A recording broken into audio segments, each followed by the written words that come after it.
Before we get started, make sure to subscribe to the channel and like this video.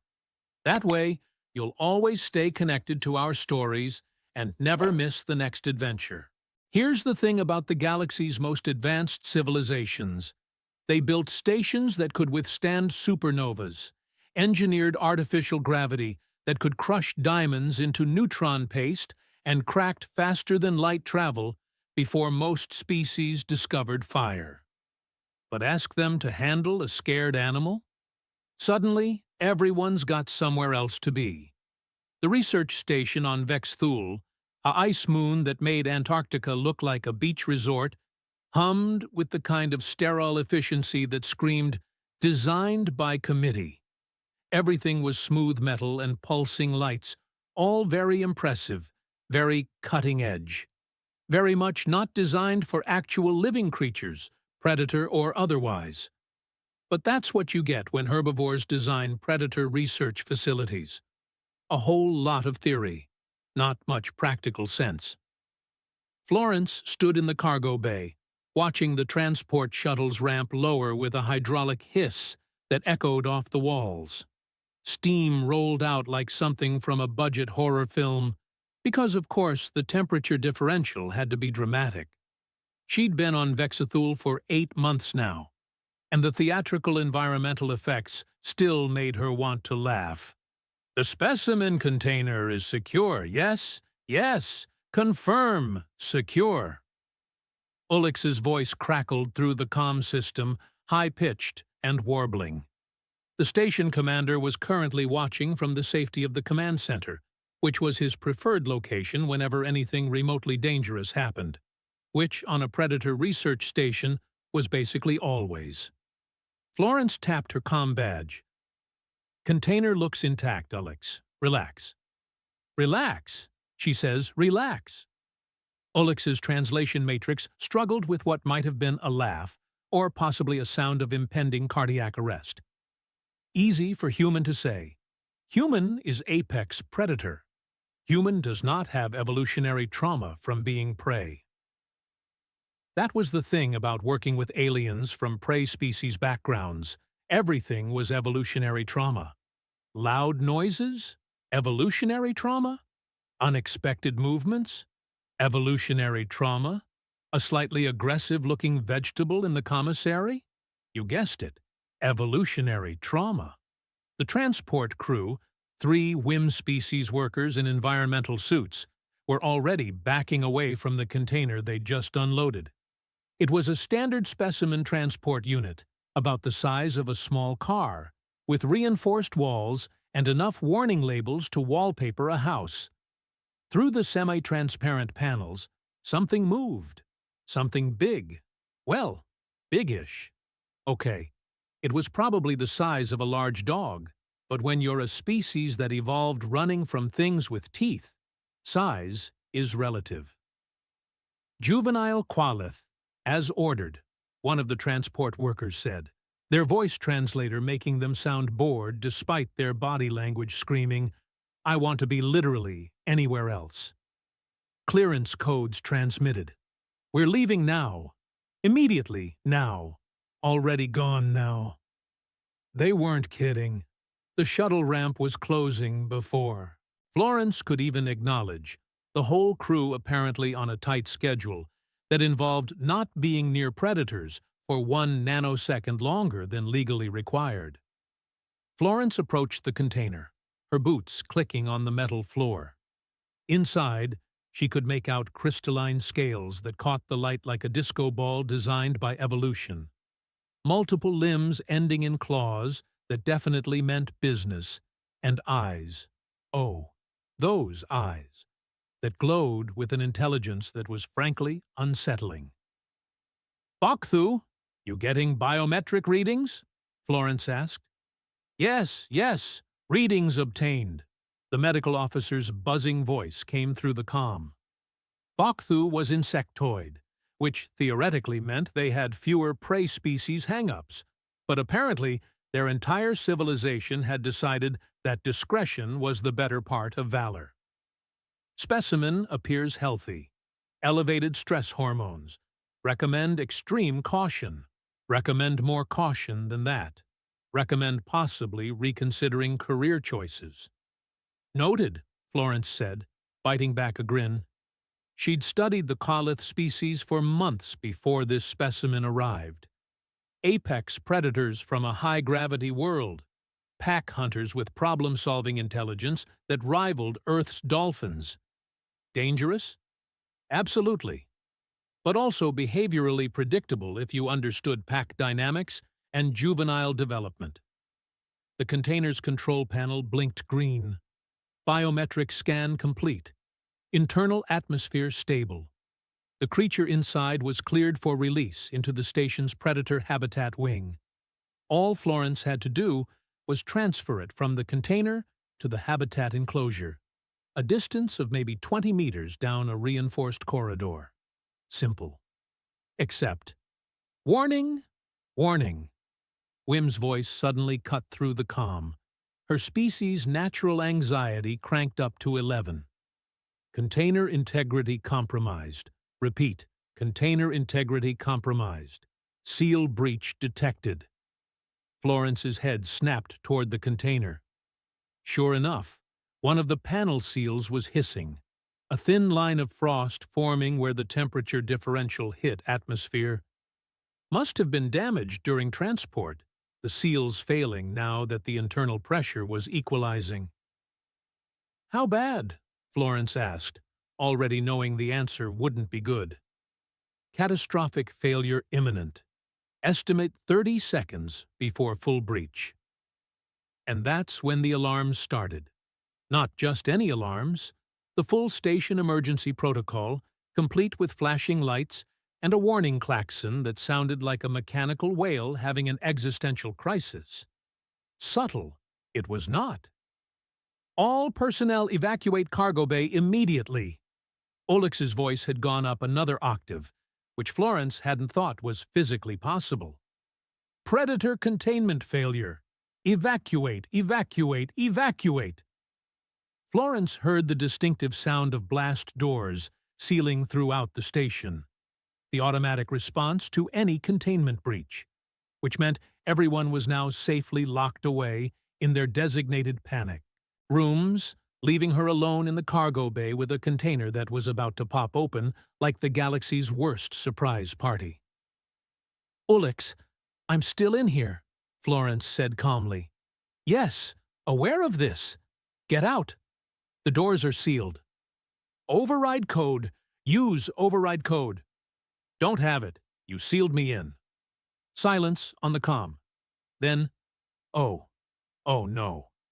The container gave a metallic groan. The seal breach had spread, panels starting to separate. Through the widening gap, Florence could see movement, scales shifting, muscles bunching. "Accessing security override now." Olix sounded like he was one stress hormone away from molting. 15 seconds. Hold on." The container's front panel fell off with a crash that echoed through the cargo bay. And out stepped the Qualith cub. It was, objectively speaking, beautiful in that way that apex predators tend to be. All efficient design and lethal grace. 6 legs moved in perfect coordination, each step careful, testing. The crystalline scales weren't just for show. They were sensory organs, refracting light in ways that probably gave it a 360-degree field of awareness.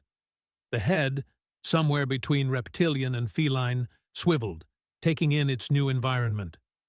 Those glowing eyes fixed on Florence. "Door opening in 10 seconds, Olix announced. "Run! Run now!" But Florence didn't run. Running triggered chase instinct. Running said prey. And the absolute last thing you wanted to do around a predator, especially a young one, still learning behavioral boundaries, was act like prey. The cub took a step toward her. Another. It was curious, head tilting, scales shimmering as it processed sensory data, trying to figure out what this strange 2-legged thing was. Florence stood perfectly still. Relaxed posture, no direct eye contact, breathing steady. Non-threatening, but not submissive. Just there. The cub crept closer, each movement cautious. It was scared, Florence realized, transported across space, shoved in a container, now in a strange place with weird smells and sounds. Of course it was scared. When it got within a meter, it did what scared juvenile predators do. It tested boundaries. The bite wasn't meant to seriously injure, more of an exploratory chomp, the way a puppy might mouth something to understand it. But those jaws clamped down on Florence's boot with enough force that she felt the pressure through the reinforced material. Several things happened at once. The alarms got louder, if that was possible. Ulix made a sound that the translator gave up trying to interpret, settling for distressed prey vocalization. And Florence, without really thinking about it, did what she'd done 1,000 times with aggressive animals back on Earth.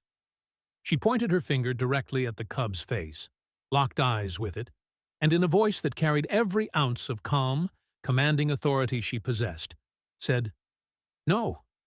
Not loud, not angry, just absolute. The cub froze, released her boot. And then, and this was the part that would later break the galactic internet, it sat down, just plopped its haunches on the floor, all 6 legs folding in that universal posture of, "Okay, okay, I'm being good now." And it whined, a high-pitched, almost plaintive sound that was the exact opposite of what an apex predator should sound like. The kind of sound that said, "I'm sorry, I didn't mean it. Please don't be mad." Florence lowered her finger slowly, keeping eye contact. The cub's head drooped.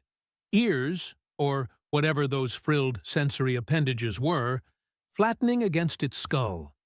Submissive posture. Juvenile deference to authority figure. Textbook behavior. The blast door finally opened with a hiss. Ulix's voice came through the comm, shaky and small. "Florence, are you... what did... how..." Florence glanced up at the security camera in the corner of the cargo bay, knowing that every member of the crew was watching this footage right now. "It's a juvenile," she said simply. Young pack predators respond to confident authority figures. Basic animal behavior. She looked back at the cub, which was still sitting, still waiting for approval or direction, or something to tell it what to do next. "Come on," Florence said, her voice softer now. She gestured toward the habitat corridor. "Let's get you somewhere more comfortable." The cub stood, hesitantly, like it wasn't sure if it was allowed, and followed her. Just walked right along beside her, occasionally glancing up as if to make sure it was doing the right thing. Behind them, the cargo bay remained empty, except for the broken container, and the complete silence on the comm system. Florence led the cub down the corridor to the habitat enclosure, a much larger, more enriched environment than the transport container. When they reached the entrance, she cycled the door open. "In you go," she said, gesturing. The cub looked at the habitat, then at Florence, then back at the habitat.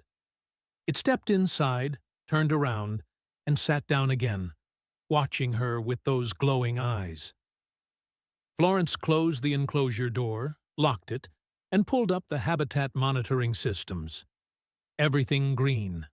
The cub was already moving around, sniffing things, starting to explore. Her comm crackled to life. "Florence?" Ulix's voice was barely above a whisper. "What in the name of every peaceful grazer in the galaxy did we just witness?" Florence pulled off her boot, checking the bite marks.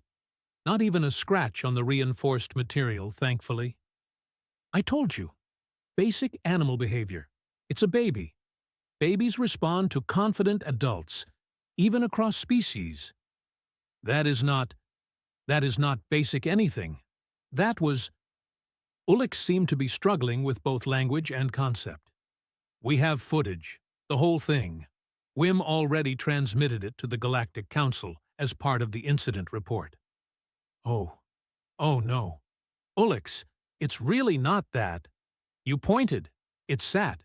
You used a finger gesture, and your voice and an apex predator sat down and whined. Ulix's voice was climbing back up the register scale. Do you understand what this looks like? Do you comprehend the implications? Florence sighed, sitting down on a nearby cargo crate. It looks like someone who understands animal behavior, successfully managing a scared juvenile predator. It looks like a human dominated an apex predator through sheer force of will. That's not. The footage is already spreading through Galnet. You are going to be famous. Humans are going to be more famous, more terrifying, more... Ulix paused. We might get more funding for the station. Florence blinked. Wait, what? If human methods prove this effective, Galactic Council will want to study this. Document techniques. You realize what this means for xenobiological research? For predator rehabilitation programs? For...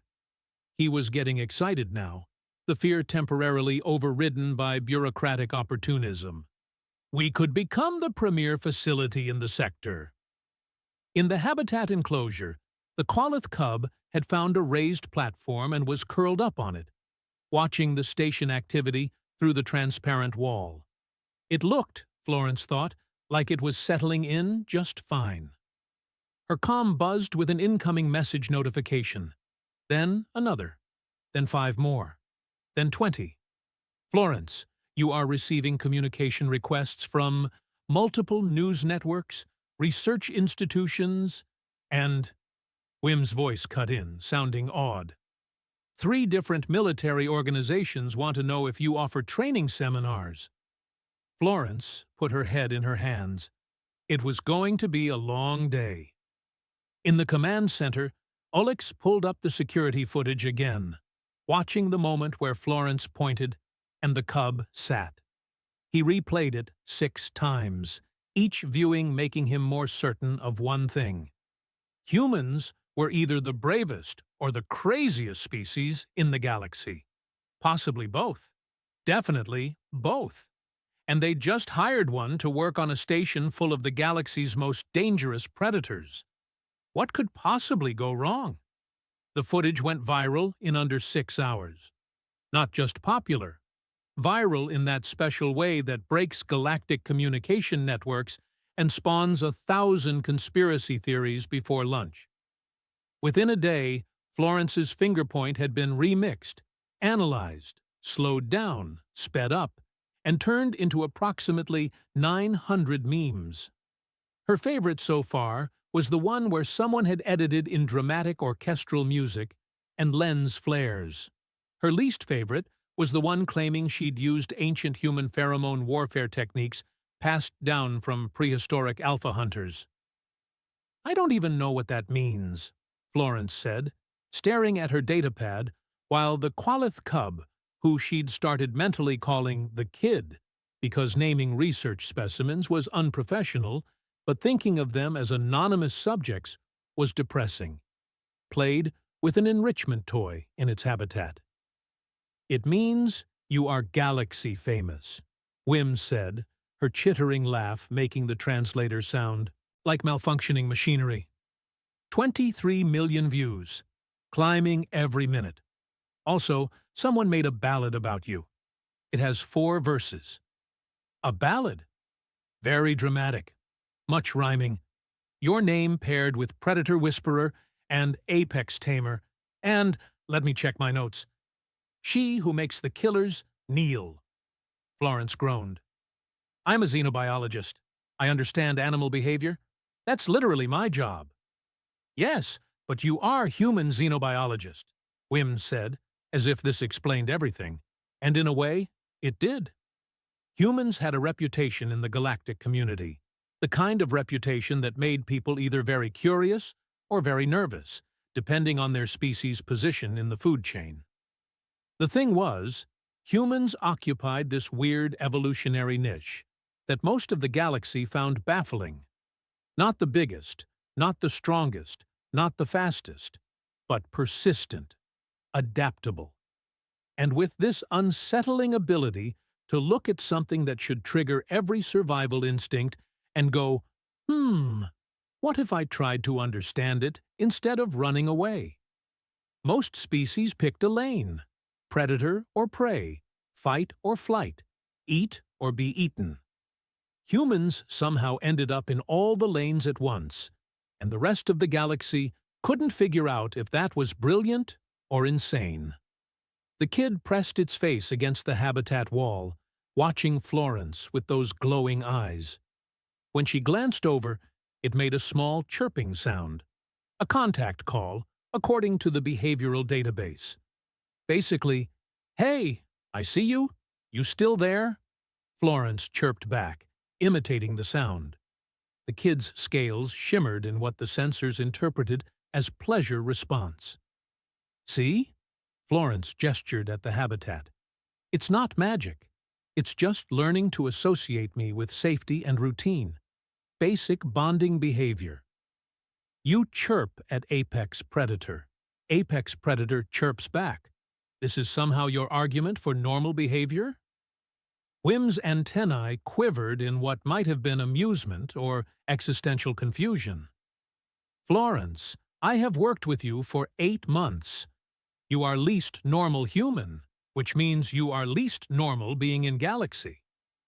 Before Florence could defend her perfectly reasonable scientific methodology, Ulix's voice burst through the station's comm system. "Attention, all personnel. We have incoming transport. Galactic Council Inspection Team arriving in 30 minutes. Repeat, Council Inspection Team. Everyone look professional. Act professional. Be professional." A pause. "Florence, please be available for questions. Many questions. Possibly all the questions." Florence and Whim exchanged glances. "Inspection team doesn't just show up," Whim said slowly. "Inspection team schedules. Inspection team gives advance notice. Inspection team sends forms in triplicate." "Unless something made them decide to show up unannounced," Florence finished. She looked at her datapad, still displaying the viral footage. Oh no. Oh yes. 30 minutes later, Florence stood in the station's receiving bay, trying to look like someone who hadn't just accidentally become the galaxy's most famous xenobiologist through what amounted to telling an animal no in a firm voice. The inspection team's shuttle docked with the kind of precise efficiency that screamed, "Government officials." The airlock cycled, the door opened, and out stepped 3 beings who managed to make simply walking look like a formal censure. The leader was tall, well, tallish, height being relative, with the flowing robes and excessive jewelry that marked someone who spent more time in council chambers than anywhere actually useful. His species name was unpronounceable by human vocal cords, but the translator badge identified him as Kumanth, Senior Inspector of Xenobiological Research Facilities. He looked at Florence the way someone might look at an unexploded bomb. "You are the human," he said, not a question, an accusation. "I'm a human," Florence corrected. "There's like 20 billion of us. I'm Florence, staff xenobiologist." Kumanth's nostril equivalents flared. The human from the footage, the one who... He paused, as if the words physically pained him, dominated a Kolith juvenile through unknown means. "I didn't dominate anything. I used basic animal behavioral principles to..." "You pointed." Kumanth actually pointed his own appendage, mimicking the gesture. "And it obeyed. Immediately. Submissively. An apex predator showed deference to a gesture." "It's a baby," Florence said, her patience already wearing thin. "Babies across most species respond to confident authority figures. The kid was scared, testing boundaries, and I set a clear limit. That's not mysterious. That's just how juvenile social development works." "The kid?" Kumanth looked horrified. You have named the specimen? No, I just… Look, can we skip to the part where you tell me why you're actually here? Because I'm pretty sure you didn't cross 3 sectors just to critique my behavioral management techniques. One of the other inspectors, shorter, with a nervous energy that suggested a prey species background, pulled out a data tablet. The Galactic Council has received 58 formal inquiries about human capabilities in predator management. 15 research institutions want to hire humans immediately. 3 governments have requested information about human predator control methods for military applications. Military applications, of course. And there are concerns, Kuamanth added, his voice taking on that particular tone that bureaucrats use when they're about to make your life difficult. About safety protocols. Specifically, whether humans represent a containment risk on facilities such as this. Florence felt her jaw tighten. A containment risk? You must understand the optics. Humans are already considered unpredictable. Now footage shows a human exercising dominance over an apex predator with minimal effort. This raises questions about human behavioral control, human predator instincts, human ability to do our jobs competently? Florence cut in. Yeah, I can see how that would be threatening. Before Kuamanth could respond, and, oh, he was winding up for a response, a new voice echoed across the receiving bay. The human thinks she is predator controller? This I must see. Everyone turned. The newcomer was built like a tank that had been taught to walk upright. Heavy armor plating, natural, not worn, covering corded muscle that suggested a species that had fought its way to the top of its food chain and enjoyed every second of it. The translator identified the language as Falnik's dialect, which meant warrior caste from one of the Rim cultures. The being itself, Falnix apparently, matching name to species designation, stood nearly 2.5 meters tall, with facial features that were probably handsome by his species' standards, but looked to Florence like someone had designed a face specifically for headbutting things. You are the human from the footage, Falnik said, striding forward with the confidence of someone who'd never lost a fight and wasn't about to start now. The one who made the predator submit. I'm the human who understands animal behavior? Yes. Falnix laughed, a booming sound that made several of the inspection team flinch. Animal behavior. She says, animal behavior. He looked at Kuamanth. This is the one you fear? This small thing? I don't fear, Kuamanth started. You fear, Falnix said cheerfully. Your species always fears, is why you hide behind desks and regulations. He turned back to Florence. But I do not fear. I am warrior. I hunt. I fight. I test myself against worthy opponents. Good for you, Florence said. I'm a scientist. I study, I research, I write papers that get cited in academic journals. Different career paths. I have come to test myself against human, Falnix announced, as if Florence hadn't spoken, to see if humans are truly as dangerous as rumors say. If you can dominate predators, perhaps you can challenge warrior. Florence looked at Ulix, who had appeared in the receiving bay and was now making a series of hand gestures that the translator interpreted as, "Please do not anger the large warrior. We need this facility intact." I'm not going to fight you, Florence said slowly. Not fight. Test. Contest. Battle of skills. Still no. You refuse challenge? This is cowardice.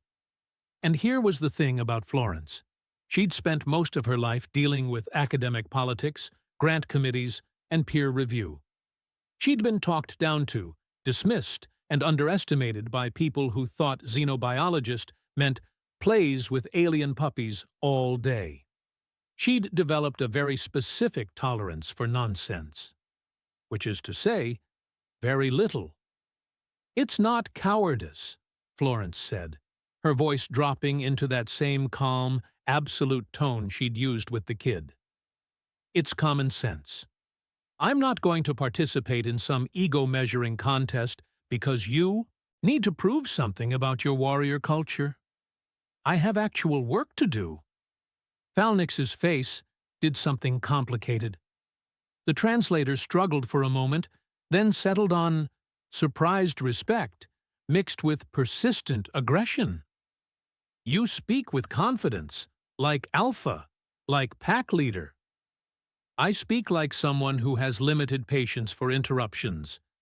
Now, if you'll excuse me, I have a juvenile qualeth that needs its afternoon enrichment session." Florence turned to walk away, and that's when the kid made its presence known. The habitat wing was visible from the receiving bay through a series of windows, part of the station's design to let crew monitor the specimens. And the kid, who'd apparently been watching the whole exchange, chose that exact moment to notice Florence walking away. It pressed against the habitat wall and let out a call. Not aggressive, not distressed, just that contact call again, that "Hey, where are you going?" sound. Florence stopped, looked through the window, and chirped back. The kid's scales shimmered. It paced along the wall, following her position. The entire receiving bay went silent. "She speaks predator language," someone whispered. "That's not," Florence started. "The predator recognizes her as pack," another voice added. "I just learned its contact call from the behavioral database. It seeks her approval. It wants her attention. She has bonded with an apex predator in less than 1-day cycle." Florence looked at the kid, who was now sitting by the window, head tilted in that universal "are we doing something?" posture. She looked at the assembled aliens, all of whom were staring at her like she'd just casually mentioned she could breathe in vacuum. She looked at her datapad, which was now showing 40 new communication requests. "I'm going to go do my job," Florence said finally. "You're all welcome to watch from the observation deck. It's literally just feeding time and play enrichment. Very boring, very normal." She walked toward the habitat wing, and behind her, she heard Falnix say, "I wish to observe the human at her work." Of course he did. The observation deck overlooked the habitat wing, with reinforced transparent aluminum walls that could withstand pretty much anything short of a direct hit from ship weapons. Which was good, because the last thing anyone needed was predators mixing with the general population. Florence entered the habitat through a sealed access corridor. Proper safety protocols, despite what everyone seemed to think. And the kid immediately bounded over. All 6 legs moving in that puppyish coordination that somehow looked adorable despite the claws and crystalline scales and teeth. "Hey, kid," Florence said, pulling out a container of the nutritional supplement that approximated qualeth dietary needs. "Hungry?" the kid chirped, scales shimmering. Above, in the observation deck, she could hear the murmur of voices. The inspection team, Falnix, and now what sounded like half the station crew who'd abandoned their posts to watch. Great. An audience. Florence went through the feeding routine, not just handing over food, but making the kid work for it. Problem-solving enrichment, building intelligence, maintaining healthy behaviors. She hid portions around the habitat, created simple puzzles, encouraged natural foraging instincts. The kid loved it. Pounced on hidden food, solved puzzles with growing confidence, occasionally bringing prizes back to Florence like, "Look what I found." "She trains it," she heard Falnix say, "like warrior trains apprentice." "She teaches it to hunt," another voice added. "It's enrichment," Florence called up, not bothering to hide her exasperation. "It's keeping the kid mentally stimulated and physically active." This is standard care for intelligent predators. After feeding came playtime. Florence had brought in some toys, indestructible ones, rated for predator use, and the kid went nuts for a particular ball that made sounds when moved. Watching an apex predator play with a ball shouldn't be as entertaining as it was, but there was something universally hilarious about the kid pouncing, missing, tumbling, getting back up, and trying again with undiminished enthusiasm. "The predator plays," Quamanth said, his voice carrying the tone of someone whose worldview was actively being rearranged. "All juvenile mammals play," Florence said, sitting down as the kid brought the ball back for another throw. "It develops motor skills, practices hunting behaviors in safe contexts, and builds social bonds. This is basic biology." She threw the ball. The kid chased it, scales flashing in the habitat lights. From the observation deck, silence. The kind of silence that meant everyone was thinking very hard about things they'd thought they understood. Florence smiled. Maybe, just maybe, this could actually be educational. Then the kid brought the ball back, dropped it at her feet, and sat down, looking up at her with those glowing eyes, waiting for approval, waiting for the next throw, like a very deadly, very alien dog. "Good kid," Florence said, scratching behind the sensory ridges. The kid leaned into the touch, making a sound that the translator gave up on, settling for contentment vocalization. In the observation deck, Falnix watched the human sitting on the floor of a predator habitat, playing with a creature that could tear her apart in seconds if it chose. The creature did not choose. The creature wanted to play ball. "Interesting," Falnix said quietly. "Very interesting indeed." The alarms started in the dead hours of station night, which was the universe's way of saying that nothing good ever happens when most people are asleep. Florence jerked awake in her quarters, the emergency klaxon drilling into her skull like an angry wasp, made of pure sound. Her datapad lit up with alerts, each one more urgent than the last. Containment breach in Habitat Wing 3. Adult Qualeth specimen, loose. All personnel ordered to shelter in place. Security protocols engaged. She was moving before her brain fully processed the words, grabbing her jacket and comm unit. Her quarters were in the residential section, 3 corridors away from the Habitat Wing. Too far. Way too far. "Ulix, status," she barked into the comm. "Adult Qualeth broke containment." Ulix's voice was already at maximum panic frequency. "Seals failed. Habitat door compromised. It's in the main corridor network." The adult. They'd received an adult specimen 2 weeks ago, kept it in a separate habitat from the kid for obvious reasons. Mature Qualeth were solitary hunters, aggressive, territorial. Not babies who played with balls and made contact calls. This was the real deal. How did the seals fail? Florence was already running, checking her datapad for the creature's last known location. Habitat Wing, moving toward... Oh no. Moving toward the residential section. Unknown!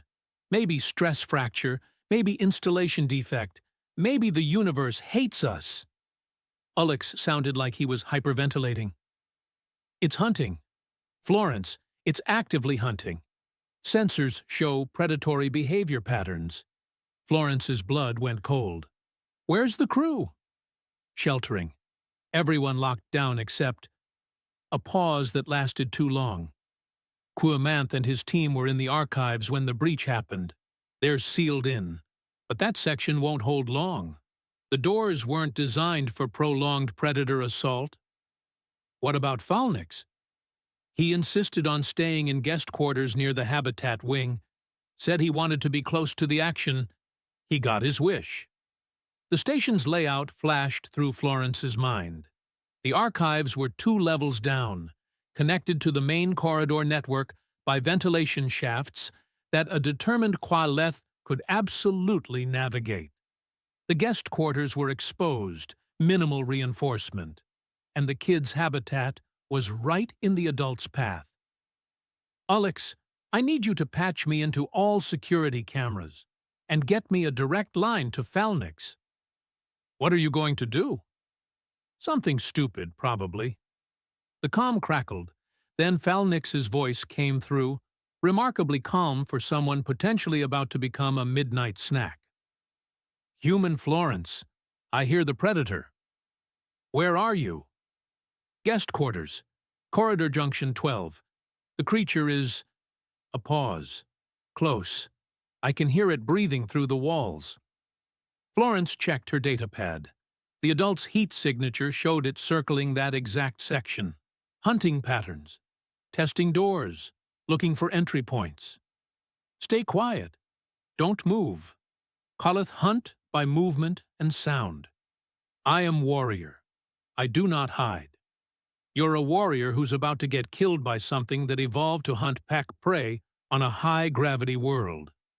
Your armor means nothing to those claws. Stay quiet."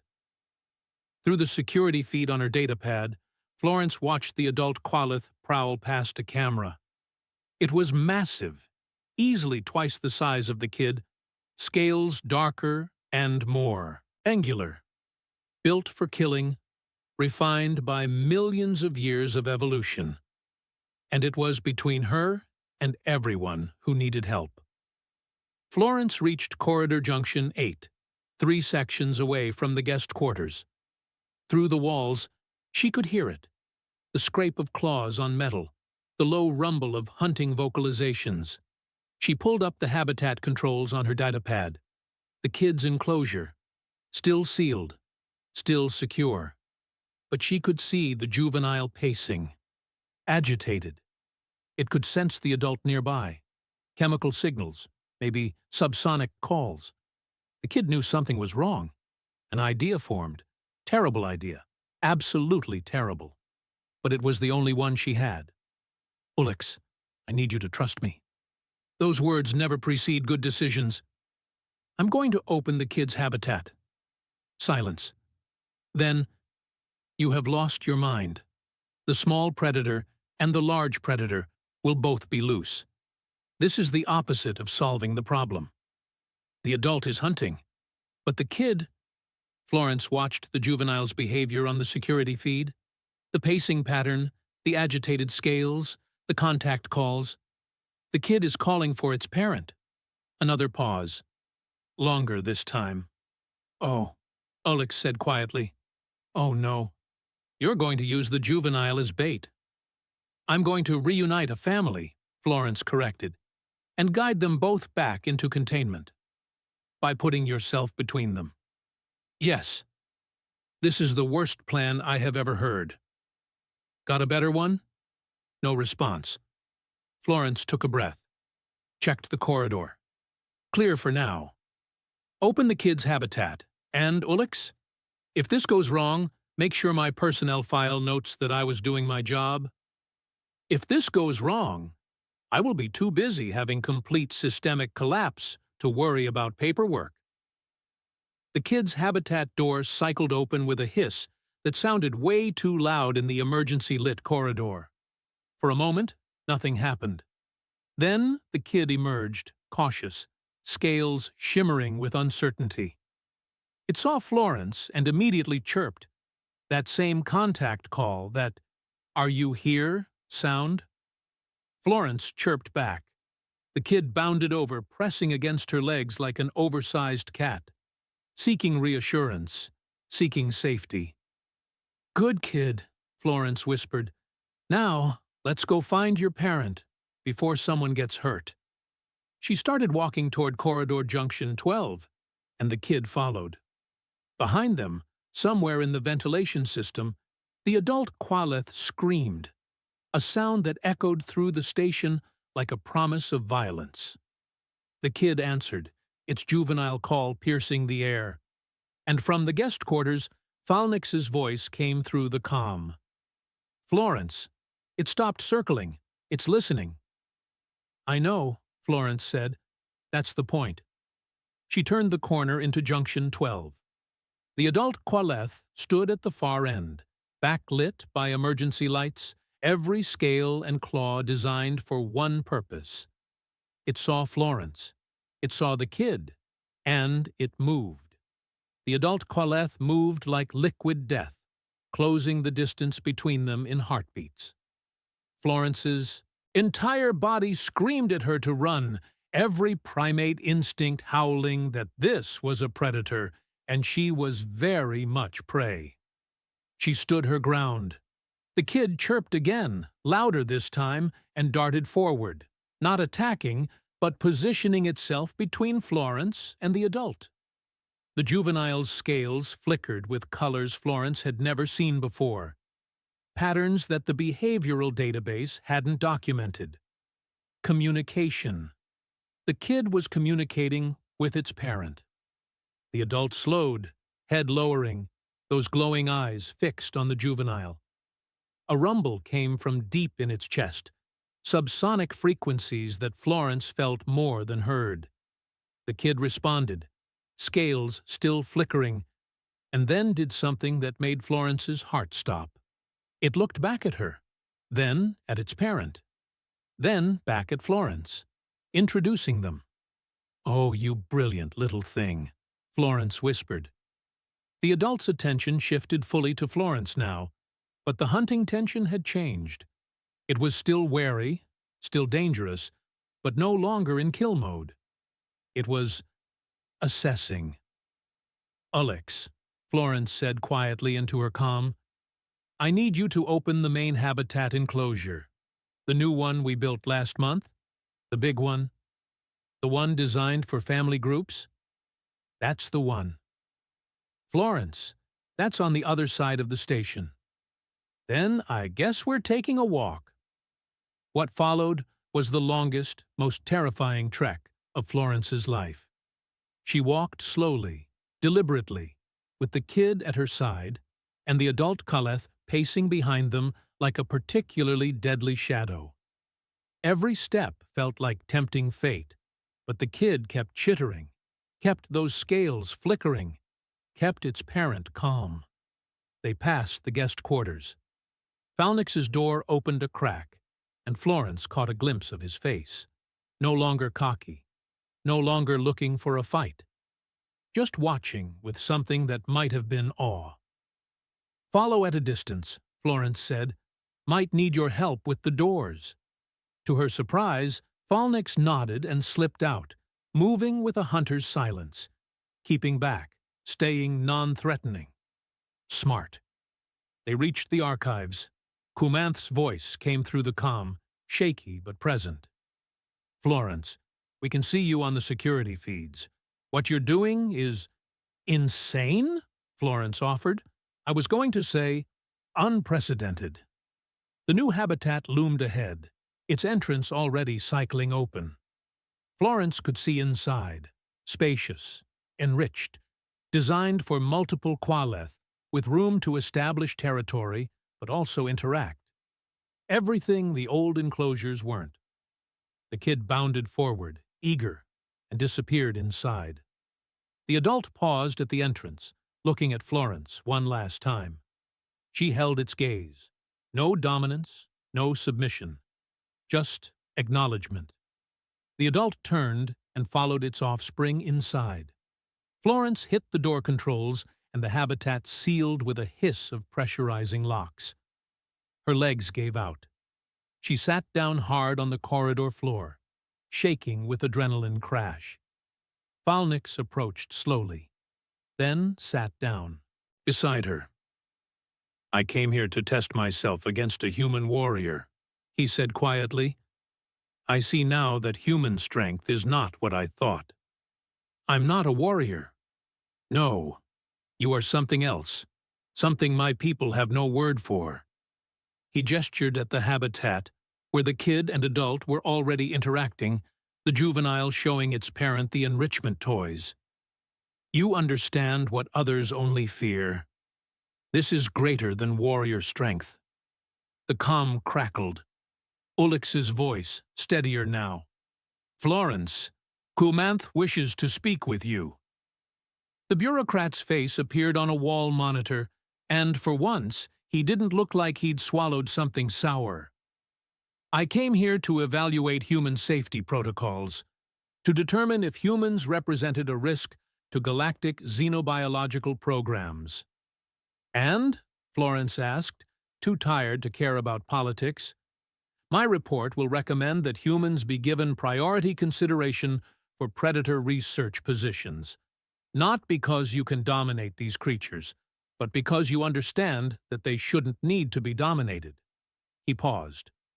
"Also, I will be recommending significant redesign of our containment facilities. Those habitats were inadequate." Florence looked through the viewing window. The adult had settled on a raised platform, the kid curled against its side. Both of them, finally, actually relaxed. "They're not specimens," Florence said. "They're living beings who deserve proper care. If we're going to study them, we owe them that much." "Agreed," Kumanth said, and he actually sounded like he meant it. Over the next few weeks, the station transformed. New protocols, better habitats, enrichment programs that actually considered the psychological needs of predators. The Galactic Council sent more staff, including 2 other humans, which made Florence's life significantly easier. The kid thrived in the family habitat, learning from its parent, but still occasionally pressing against the viewing window when Florence passed by. Still wanting that contact, that connection. Florence always chirped back. Falnix stayed on the station, claiming he wanted to learn human observation techniques. Really, Florence suspected, he just liked watching the predators and didn't want to admit it. "You know," he said one day, watching the kid play, "my people teach that strength is everything, but you showed me different strength, understanding strength." "It's not strength," Florence said. "It's just paying attention, caring enough to look past the teeth and claws and see the actual creature." A new transport arrived that afternoon, and Florence went to check the manifest. Another specimen, something called a Vulketh, described in the database as extremely dangerous, approach with caution, hostile to most life forms. She pulled up the biological data. Herbivore, herd species, aggressive only when threatened. Florence sighed, looking at the terrified creature in the transport container. Another misunderstood being, labeled dangerous, because it looked scary. "All right," she said, pulling up the habitat assignments. "Let's get you somewhere comfortable." Behind her, Wim chittered with laughter. "Florence, making friends with another deadly predator that is actually just scared herbivore. This is becoming pattern." "Someone has to do it," Florence said. And really, she thought, watching the Vulketh settle into its new habitat, that's what humans did best. Not dominating, not conquering, just understanding, just caring enough to try. Somewhere in the family habitat, the kid chirped, and its parent rumbled a response. Florence smiled. "Best job in the galaxy."